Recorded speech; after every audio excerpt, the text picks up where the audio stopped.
Yang paling penting supaya mendapatkan pahala dan nilai yang penuh dalam melaksanakan ibadah puasa, yaitu mujanibatul ghibah. Mujanibatul ghibah, menjauhi mengupat. Ghibah, makna ghibah tak sebut-sebut orang lain, pegah-pegah gegop, bak gop. Antai tadu katanya tak mengupat. Tadu tak pegah-pegah gegop. Tak pegah-pegah barang yang hana butoi gop.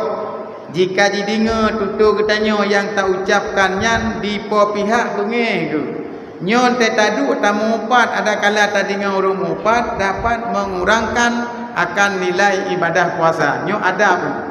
Adab tak laksanakan puasa yang perletat katanya buta jaga adalah beruh katanya dalam golongan orang yang mengupat.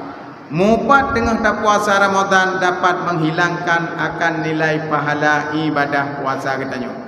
Nyong ke sabi-sabi ni pingali Rasulullah. Letat orang yang puasa tapi hasil di du dan gerah. Pakan du dan gerah sebagai hasil karena hana tak pantang, hana tak jaga adab-adab dalam melaksanakan ibadah puasa.